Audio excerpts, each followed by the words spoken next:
Well, ladies, thank you so much for joining us today. We're here to talk about a really exciting, really interesting, dynamic community event that's gotten a lot of attention in Carbondale and beyond. So tell us a little bit about what you're involved with and specifically what you do with the organization, and a little bit about yourselves if you can, because we'd like to hear a little bit about how all this got started, but who are the brain trusts behind it?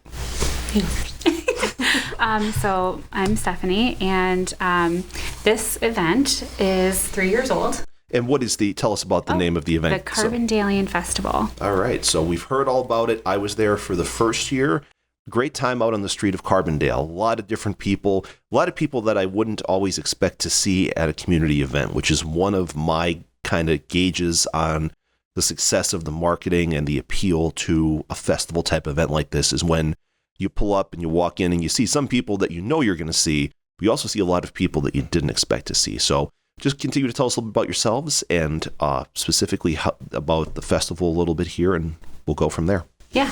So the festival itself is based on an actual event that happened in Carbondale. We did celebrate the 50th anniversary in our first year. So now we're in 53.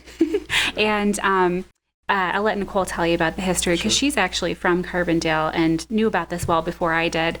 My involvement in the festival actually started with just meeting Nicole. I met her at her shop. That's the start of it all. Right? So on that note, if you could tell us, Nicole, tell us a little bit about yourself, and particularly about the shop now that you just heard Stefanie mention. Yeah, so, we had a business called City Line, and we had a little cafe, and we had like some gallery space there, and we showcased like artisans and artists in our local community. And yeah, Steph came in. I've known Michael, and it was really great to meet Stefanie. And honestly, I don't even remember how I dragged her into all of this. We're both artists. We're both art teachers. I'm retired now.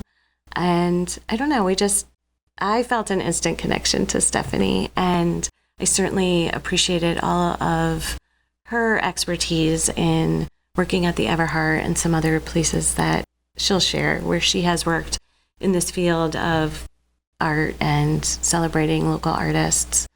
I had this idea just because I knew about the story growing up in Carbondale, and we were coming up on the 50th year, and you had shared that you had never heard of the story, even though you grew up here.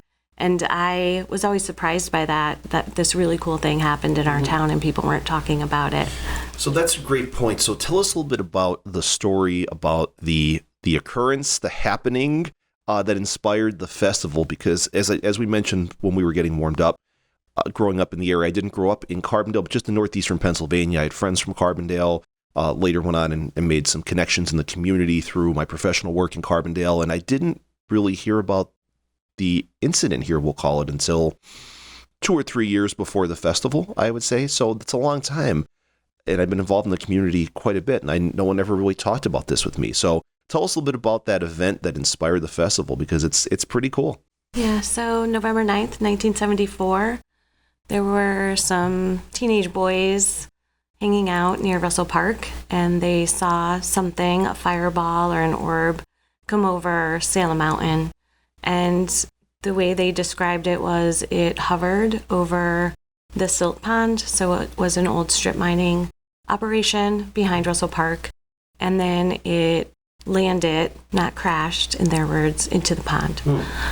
And they called the police. The police didn't believe them. They kept calling. The police got more and more calls that people were seeing things because the water was glowing. But a lot of people saw this fireball traveling up the valley. Wow. And then, towards Carbondale. And so they eventually did come to the park, the police, and investigate. And sure enough, the pond was glowing. There was something in it